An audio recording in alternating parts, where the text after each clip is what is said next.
GPS-coordinated photos showed endangered salamanders, seasonal pools, and protected vegetation, all taken at the exact coordinates now buried under concrete.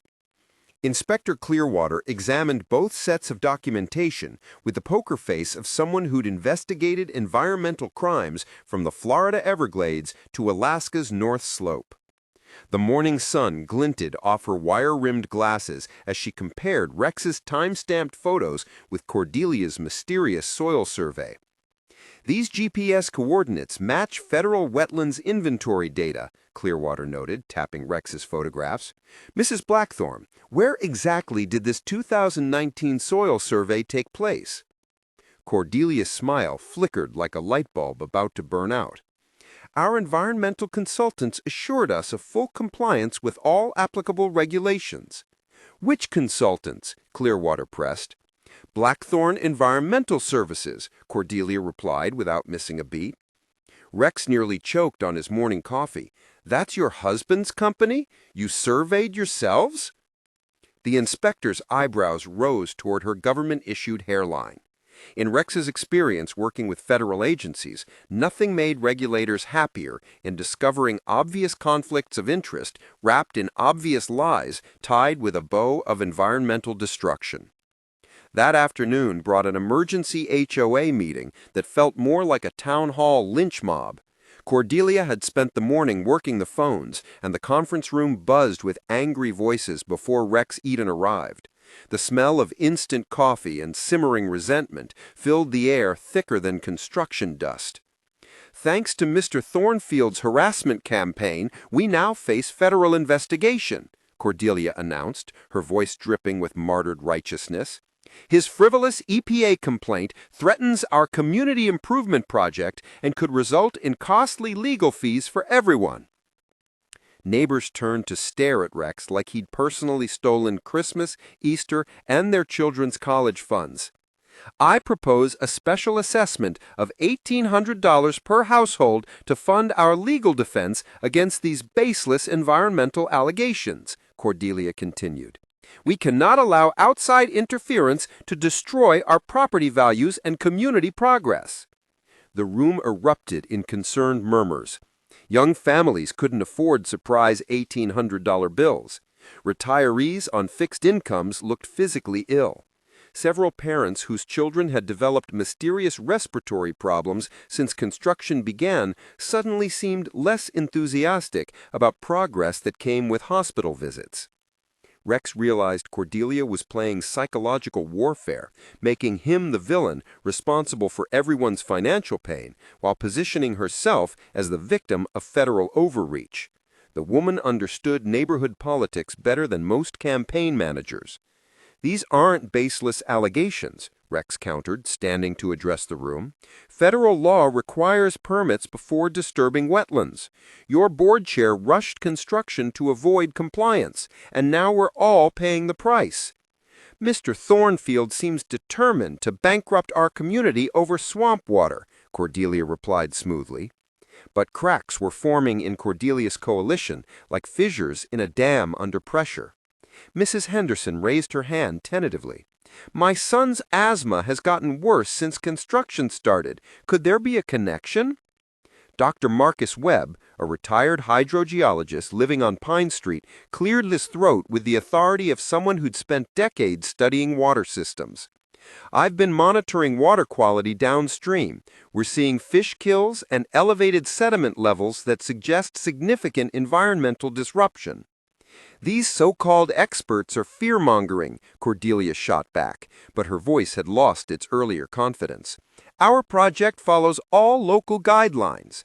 Local guidelines don't override federal environmental law, Dr. Webb replied calmly. When migratory birds use isolated wetlands, those areas receive the same federal protection as the Mississippi River. That night, Rex's phone buzzed with a weather alert that made his engineering blood run cold.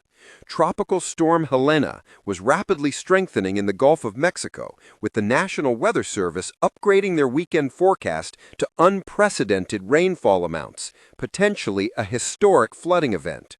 Rex grabbed his calculator and started running numbers that terrified him. Cordelia's Road had eliminated the neighborhood's natural flood protection just as Mother Nature prepared to send the biggest bill of the century. The timing was so catastrophically perfect, it felt like cosmic justice. Wednesday morning brought Rex to the Millbrook County Courthouse with the determination of a man who'd run out of conventional weapons. If Cordelia wanted to play hardball with environmental law, he'd show her what a real curveball looked like. The courthouse basement smelled like old paper, forgotten dreams, and that peculiar mustiness that comes from decades of legal documents slowly decomposing in Georgia humidity. Rex had spent enough time researching property titles during his engineering career to know where bodies were buried, legally speaking. The fluorescent lights hummed overhead like mechanical insects while he pulled dusty volumes from metal shelves. He started with the 1987 Master Deed, the foundational document that had originally created Pristine Meadows subdivision. What he found in Section 12 made his hands shake with excitement and terror in equal measure. Permanent conservation easement. The southeastern 40 acres of said property shall remain in perpetual conservation status as recorded with the Georgia Nature Conservancy. Document number GNC 1987-047. Said easement prohibits any development, grading, or alteration of natural drainage patterns in perpetuity. Rex read the paragraph 3 times to make sure his tired eyes weren't playing tricks. The musty air seemed to thicken as he cross-referenced the document number and felt his world tilt on its axis like a carnival ride operated by drunk teenagers. The conservation easement wasn't just some environmental feel-good measure. It was a legal nuclear bomb with a 36-year fuse. The original developer had donated the wetlands to the Georgia Nature Conservancy for a $400,000 tax write-off, permanently restricting development rights on the exact land where Cordelia's Road now sat like a concrete middle finger to federal law. But here's where it got truly terrifying. Rex remembered from his property law courses that conservation easements run with the land. They legally bind all future property owners forever, like environmental herpes that never goes away.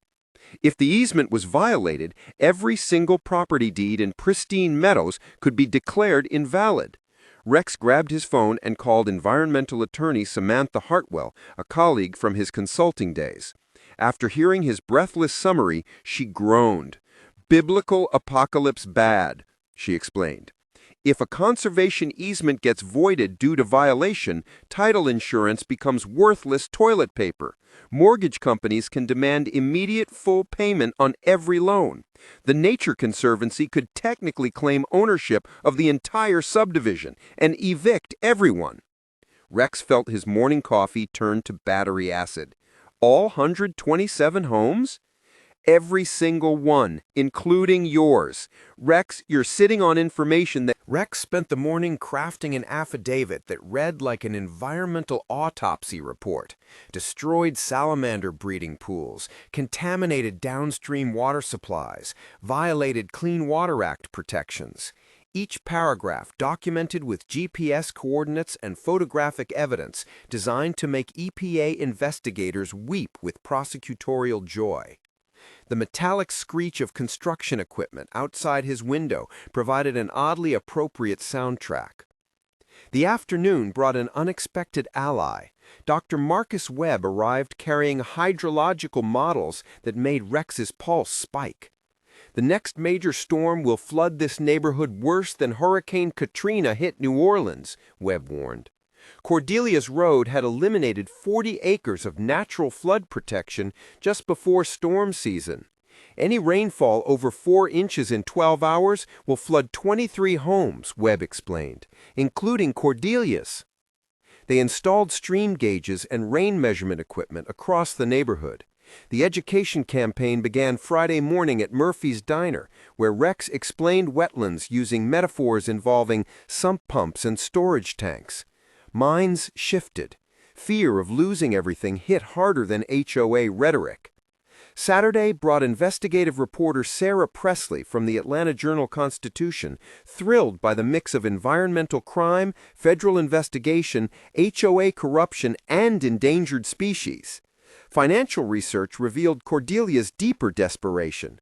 Blackthorn Construction owed $180,000 in contractor liens, and Cordelia had personally guaranteed loans threatening her $780,000 home. Sunday's weather update predicted 6 to 8 inches of rain in 12 hours, the exact scenario the wetlands would have handled effortlessly before Cordelia bulldozed them. Monday morning, Samantha Hartwell called. The federal injunction hearing was set for next week, and Cordelia had found out. Construction tripled in speed. The wetlands swarmed with equipment like mechanical ants devouring a sugar cube. Tuesday brought HOA violation notices, accusing Rex of unauthorized environmental monitoring equipment. Wednesday, he discovered all his trail cameras sabotaged with precision.